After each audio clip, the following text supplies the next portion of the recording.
Oke, perkenalkan nama saya Pradipta Bintang Maulana. Di sini saya akan eh, memberikan atau sharing tentang hasil atau kedepannya untuk eh, mata kuliah bisnis growth ini. Dan kebetulan juga untuk menyelesaikan tugas ALP mata kuliah bisnis growth. Untuk soalnya sendiri dari nomor satu, eh, kita disuruh merenungkan kembali sebelum saya pribadi memasuki ke kelas family business pada semester selanjutnya. Kemudian, apa motivasi dan ekspektasi saya untuk mengikuti kelas berikutnya atau kelas ini. Nah, jadi sebelum memasuki kelas family business pada semester berikutnya, motivasi dan ekspektasi saya adalah untuk mendapatkan pemahaman yang lebih mendalam tentang dinamika bisnis keluarga, kemudian keterampilan manajemen yang relevan, dan strategi yang dapat membantu dalam mengelola bisnis keluarga kami dengan lebih baik. Nah, saya ingin belajar tentang praktik terbaik dalam menghadapi tantangan yang khusus terkait dengan bisnis keluarga, termasuk suksesi, kemudian manajemen konflik, dan pengembangan strategi jangka panjang. Kemudian untuk soal yang kedua, pertanyaan kedua yang diajukan kepada saya yaitu, seiring dengan berjalannya waktu, Anda mendapatkan berbagai macam ilmu dari fasilitator. Dari semua ilmu tersebut, pelajaran berharga apakah yang Anda dapatkan untuk bisnis keluarga Anda? Nah, untuk jawaban dari saya sendiri yaitu, selama saya mengikuti mata kuliah ini di UC Family Business, saya telah mendapatkan berbagai ilmu berharga dari para fasilitator. Salah satu pelajaran terpenting yang saya dapatkan adalah pentingnya membangun fondasi yang kuat berdasarkan nilai-nilai keluarga dalam bisnis kami. Kemudian saya juga belajar bahwa nilai-nilai tersebut harus menjadi panduan dalam pengambilan keputusan, membangun budaya perusahaan, dan menjaga komunikasi yang baik di antara anggota keluarga, dan yang terakhir kepada karyawan pastinya. Selain itu juga saya mendapatkan ilmu penting. Selain yang sebelumnya, saya juga mendapatkan ilmu penting tentang pengelolaan konflik dan komunikasi yang efektif. Saya memahami bahwa konflik dapat terjadi dalam bisnis keluarga, tetapi dengan keterampilan yang tepat dalam menangani konflik dan menjaga komunikasi tersebut, kita dapat menghindari dampak negatifnya pada hubungan keluarga dan bisnis gitu. Kemudian untuk selanjutnya, pertanyaan ketiga, setelah saya mengikuti kelas ini dan berjumpa dengan berbagai alumni dan praktisi bisnis keluarga, bagaimana saya memandang bisnis keluarga saya pribadi saat ini?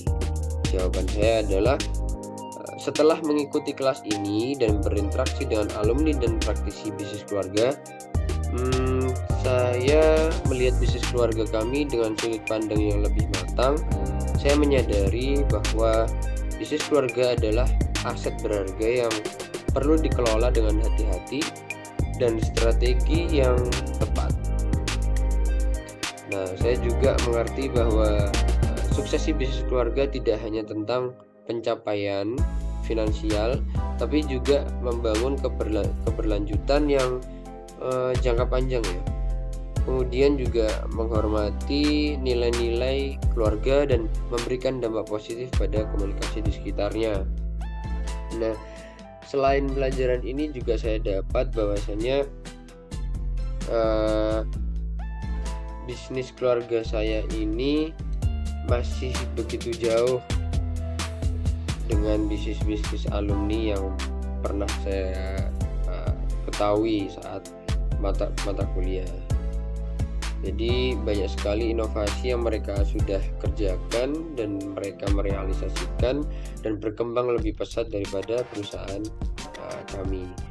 Dari situ membangun motivasi untuk tidak selalu membanggakan diri, selalu tetap belajar dan terus mencari ilmu yang lebih luas, karena masih banyak orang sukses, masih banyak orang yang lebih sempurna daripada kita di luar sana gitu. Kemudian untuk pertanyaan yang keempat, itu sebutkan 5 langkah yang akan saya lakukan terhadap bisnis keluarga kami setelah saya lulus dari kelas family business. Mungkin akan saya sebutkan sekitar ada 5 ya, 5. Setelah lulus dari family business, 5 langkah yang saya lakukan terhadap bisnis keluarga saya di bisnis properti perumahan bumi bandara. Yang pertama, saya akan merencanakan suksesi secara matang. Saya akan menyusun rencana yang jelas untuk suksesi bisnis keluarga kami, kemudian termasuk identifikasi dan persiapan pewaris yang potensial, pengaturan kepemilikan saham, dan pembuatan perjanjian suksesi yang adil dan transparan. Nah, kebetulan saya mempunyai 3 bersaudara, jadi di situ benar-benar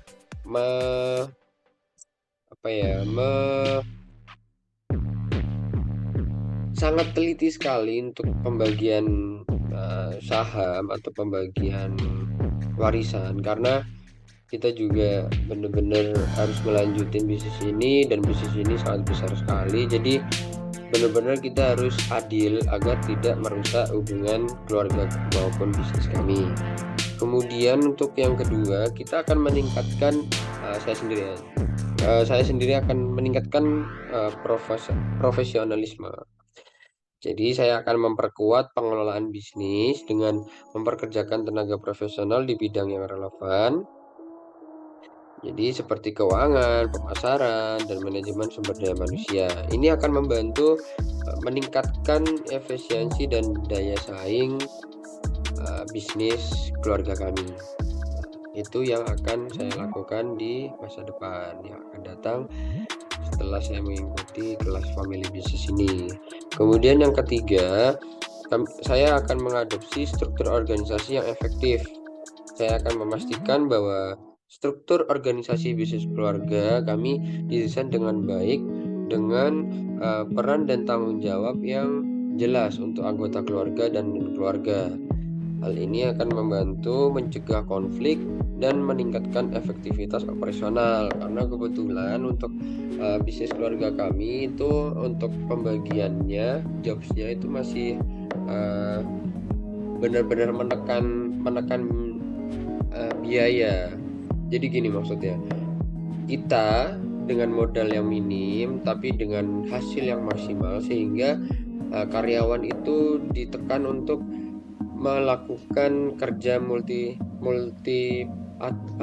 talenta, lebih tepatnya seperti multi talenta. Jadi satu pegawai itu bisa memegang sekitar 3-5 jobs, karena kita benar-benar menekan biaya operasional. Jika kita menambah biaya operasional meningkat, maka margin kita akan menurun, karena untuk operasional sendiri kita juga butuh banyak biaya yang dikeluarkan gitu. Nah, oleh karena itu kedepannya saya akan mengadopsi struktur organisasi yang efektif, sehingga perusahaan kami kedepannya akan mengurangi pengeluaran biaya yang signifikan gitu.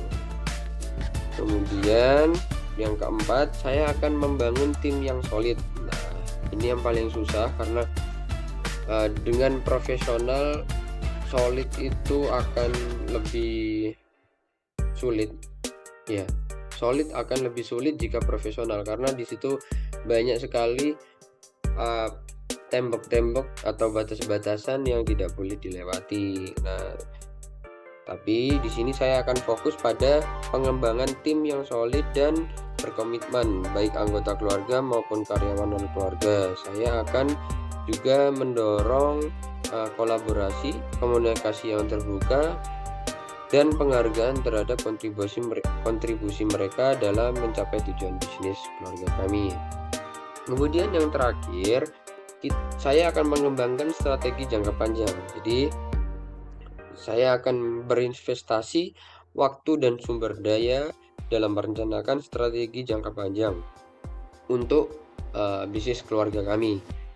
Nah, saya akan melibatkan anggota keluarga dan karyawan dalam proses ini, mempertimbangkan perubahan pasar, inovasi, dan perkembangan industri untuk memastikan kelangsungan bisnis yang berkelanjutan. Begitu. Kemudian untuk yang nomor terakhir, ini pertanyaan untuk orang tua. Nah, untuk pertanyaan orang tua sendiri akan saya berikan di video selanjutnya, atau video akan saya pisah dengan video saya yang sekarang gitu. Oke, terima kasih telah memberikan saya waktu untuk menjawab semua pertanyaan ALP ini. Thank you.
Bapak, Ibu, kami berterima kasih kepada anak kami atas keseriusan dan dedikasi dalam mengikuti kelas family business.